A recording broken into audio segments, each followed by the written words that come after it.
Welcome to the Develop Yourself podcast, where we teach you everything you need to land your first job as a software developer by learning to develop yourself, your skills, your network, and more.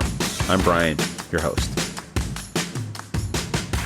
So today I want to go over the best way for you to learn. So whether you're trying to learn how to code or get better at software or something like that, I want to go over a way I pretty much stumbled into a few years ago that has helped me accelerate my learning a whole lot. In fact, I owe a lot of this to Parsity and the businesses that I've started around working with people that want to get into software. So a few years ago, I stumbled upon this method that's really helped me learn a ton faster.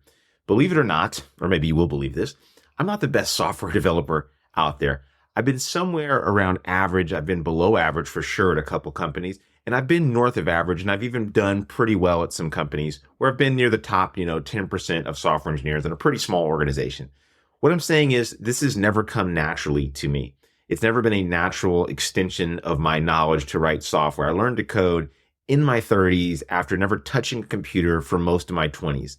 In college, I didn't even own a computer. And I'm not super old. If you can't tell, if you're watching this on video, maybe you can see, or maybe I hope I don't look super old, but I didn't have a computer for most of my life. I don't really know much about computers beyond what I've learned the last 10 years.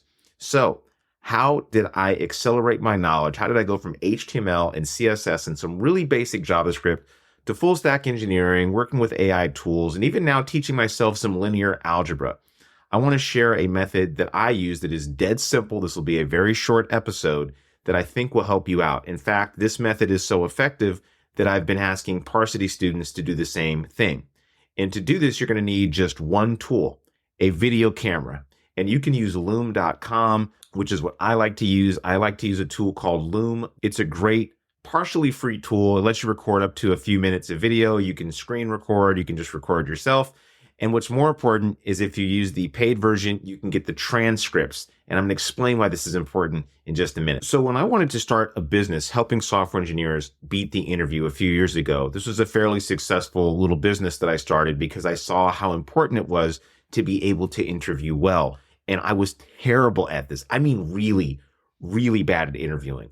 Like I would go in completely unprepared, and I would just kind of wait to get a question. And I remember people asking me like, what, JavaScript trivia, like explain closure or something like that. And I would just completely freeze up and bumble around like, oh, well, it's kind of like, when you have like curly braces, and it was awful. And one interviewer was kind enough to actually correct me during one of my bumbling, that's actually not how this works. The way that object referential equality works is like this. And he went into an explanation and he explained it so well. And I'm like, damn, how did he do that? So over the years, I got much better at interviewing. I took lots of courses and classes and paid a ton of money to get better at interviewing. Then I wanted to teach other people how to interview well. And so I had to record videos. The moment I flipped on that camera and had to explain into a video what I was attempting to teach, it exposed some big gaps in my knowledge. And this really helped me internalize, go back, fill in these gaps, and then be able to explain them clearly on camera. The funny thing was, teaching people how to interview better and explain these concepts, in turn helped me interview better and explain concepts. And I don't think I'm the best interviewer at all. I just know I'm a hell of a lot better than when I first started. I mean, since then, I've been able to get into interviews at Google or get senior software engineering positions or engineering manager positions, things that normally would have been out of my reach in general. Even though I might have had the skills, I was really not super great in the interview portion of the whole hiring game.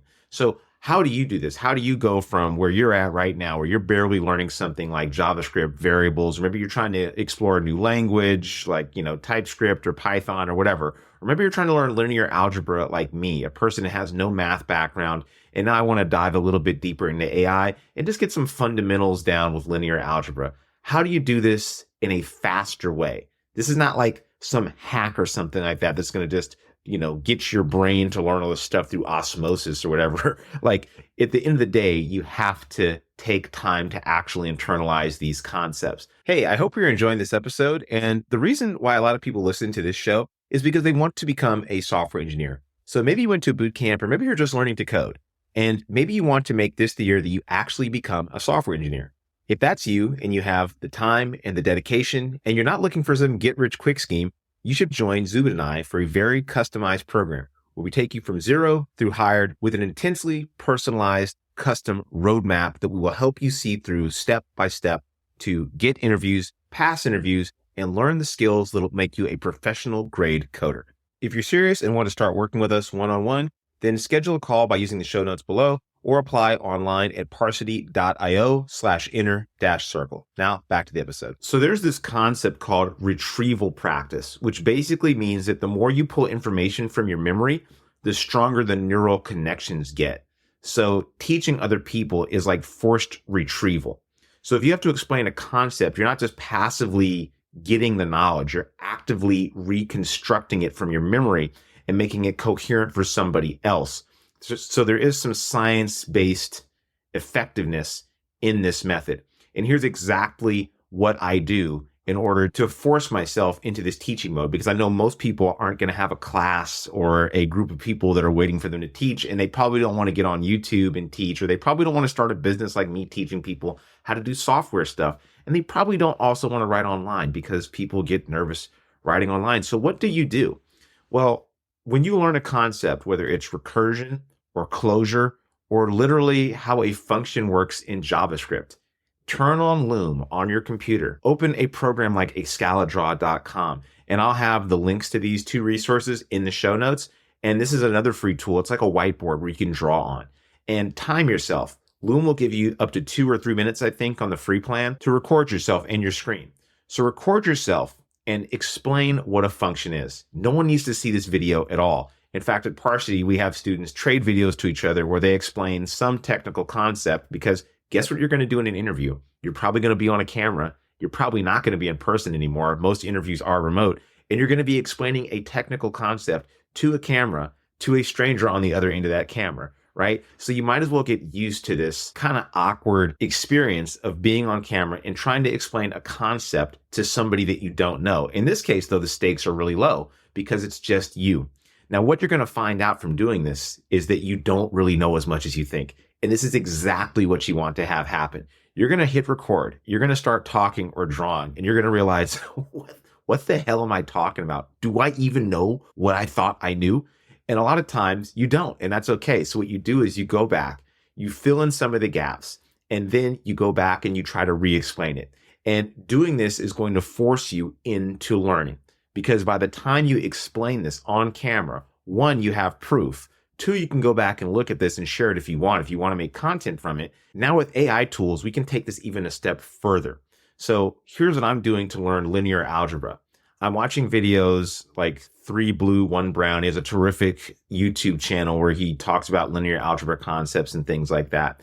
And then I'm also reading a book about linear algebra concepts, specifically vectors and matrix multiplication. Basically, how do we represent force and direction with vectors, with a series of numbers that are combined, like in something that looks like an array, if you come from a coding background or something like that. And what I'm really curious about is how these vectors encode words and meaning and things like that, because that's ultimately what AI uses under the hood to understand how to respond back to us. It takes words, it embeds them, it turns them into vectors. It looks at the similarity between the vectors and then gives you something that it thinks would make sense based on this mathematical operation that we'll do against these vectors. So I'm not only explaining things like this into a camera, but now with ChatGPT and using the microphone feature on it where you can like literally talk into ChatGPT, I'm just telling it what I think is happening. I'm like, hey, so my understanding of a large language model is that my words will be embedded into vectors. And then there'll be some sort of mathematical operation where it will look at the cosine similarity of these vectors in order to produce another series of vectors that will then be decoded into words that a human could read. Is this understanding correct or is it incorrect? And if so, how?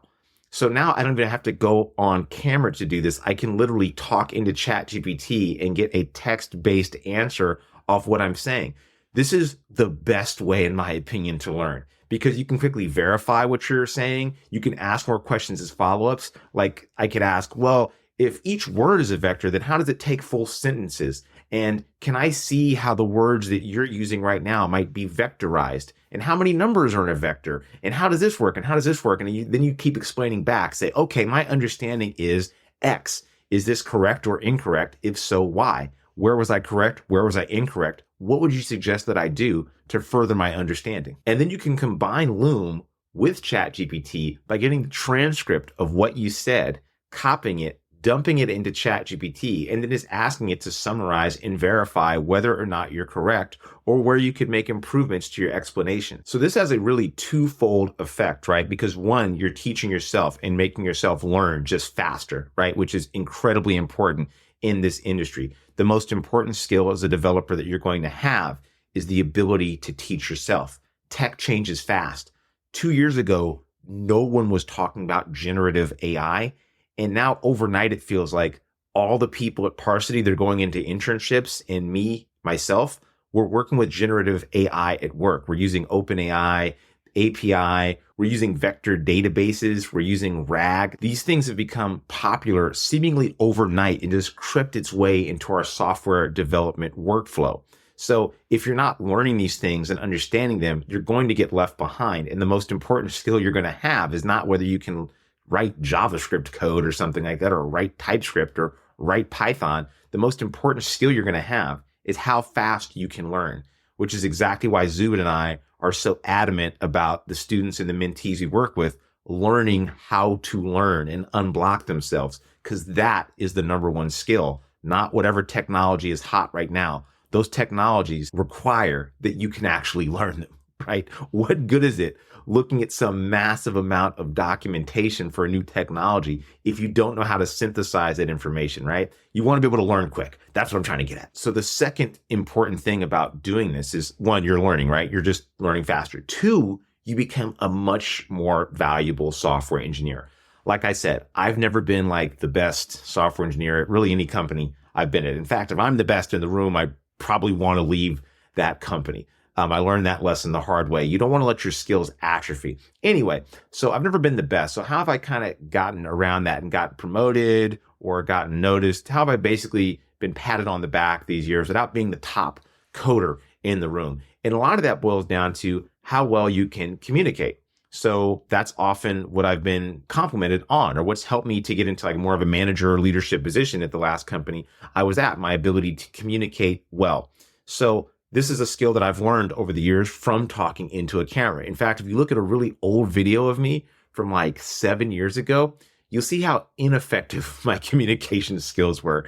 And over the years, I've practiced. I've had to learn how to talk slower. I've seen what I look like on camera, and I've had to make adjustments in the way I talk and the way I say things in order for me to sound more palatable, you could say. Basically, how do I repackage myself? I used to talk super fast. I used to talk with a lot of slang, honestly, back in the days when I was kind of living a weirder life than now. And I've had to relearn and unlearn some things in order to be an effective communicator. That is a huge skill in tech because, believe it or not, most software developers are kind of shy and they don't like to speak in public. I even have an episode with a guy named Jeffrey Huck. I'm probably pronouncing that way wrong. He's a French dude. Sorry, Jeffrey, I butchered your name. But check that out. It's about public speaking for shy software developers. Super important and critical skill. I hope this is helpful. If you took nothing else away from this, just download loom.com, start speaking into a camera and drawing little drawings on a screen with excalidraw.com. Record yourself, learn where you suck, get better, keep recording, put the stuff out there, run it through ChatGPT, let it tell you where you suck, and then you just incrementally get better. Hope that's helpful. And if you do have a cool video that goes over you explaining some concept or something like that, I'd love to see it. I don't know. Send it to me at brian@parsity.io. Hope you have a good rest of your week, and I'll see you later. That'll do it for today's episode of the Develop Yourself podcast. If you're serious about switching careers and becoming a software developer and building complex software and want to work directly with me and my team, go to parsity.io. And if you want more information, feel free to schedule a chat by just clicking the link in the show notes. See you next week.